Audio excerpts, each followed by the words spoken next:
একবার বাংলাদেশকে যাও দেখিয়া রে। Even as their defeat was imminent, Pakistani troops and collaborators wreaked havoc and destruction in civilian areas. ওরে পাকিস্তানের বর্বরি আহিয়া মেশিনে গানার বুলেট বেউনেট দিয়া জগৎবাসী। Cries the singer, "Look, the Pakistanis have turned golden Bengal into a morgue, a graveyard." বাঙালিদের পয়সা দিয়া বাঙালিদের গুলি ওরে অত্যাচারের প্রতিশোধ দে তুলি। বাঙালি তুই বুকের রক্ত দিয়া জগৎবাসী একবার। Not since Hitler has the world seen such wanton massacre. মায়ের রক্ত বোনের রক্ত ভাইয়ের রক্ত দে, মায়ের রক্ত বোনের রক্ত ভাইয়ের রক্ত দে। ওরে মুক্ত করতে মুজিবুরের বঙ্গভূমিকে বাঙালি তুই দাঁড়ায় অস্ত্র নিয়া জগৎবাসী।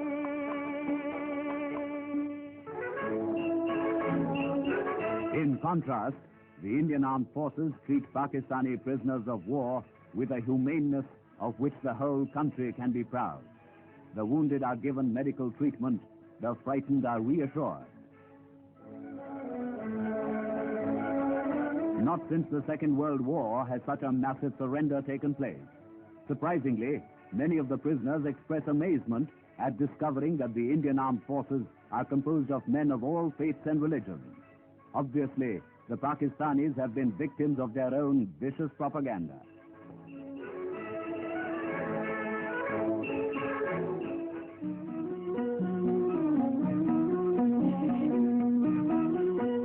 The biggest, most stupendous task now is reconstruction. Indian Army engineers build Bailey bridges, pontoon bridges, floating bridges, all kinds of bridges with all possible speed, so that Bangladesh, after its 9-month nightmare, awakes to a dawn of freedom and prosperity. The Pakistan Army had destroyed whatever communications it could in this land crisscrossed by numerous rivers. It is estimated that immediate repairs will cost at least 500 million rupees. That is, 150 million to repair roads and bridges, another 150 million to relink the railways, 50 million to reopen the ports, and an additional 150 million to repair airfields and restore telecommunication facilities.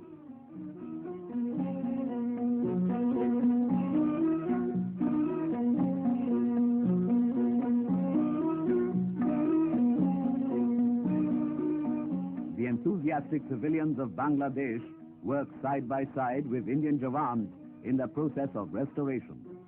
During the rampage of the Pakistan Army, local people were afraid to receive telephone calls. Intellectuals were invited out, and often only their slippers and spectacles were sent back. Today, the telephone is again a messenger of hope and joy. To make a pun, especially Joy Bangladesh. Postal services are revived by the Indian Army, and long-separated relatives exchange greetings and gladder tidings than ever before.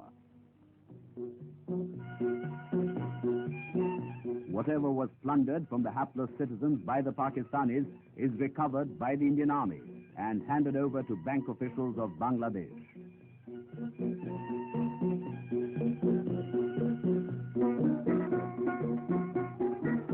Just as the youth of Bangladesh had taken up arms to defend the people and free them from the savagery of Pakistan's military junta, the Mukti Bahini now voluntarily lay down their weapons.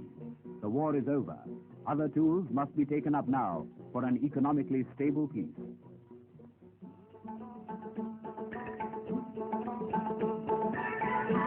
The surest sign of returning stability is the return of the refugees. The horrors these people have known give way now to dreams. Children who seemed destined for misery and could look forward only to taking up the gum, can now think of simple pleasures, and yes, of taking up toys.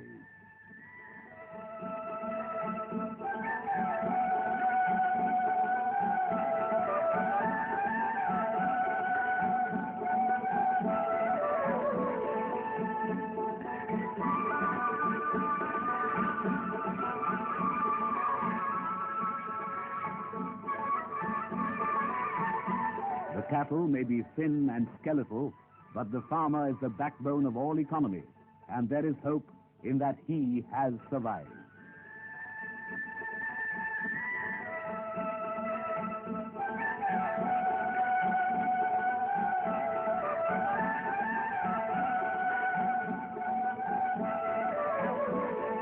There is hope in many scenes. Bangladesh echoes today with chatting and laughter and plans for the future.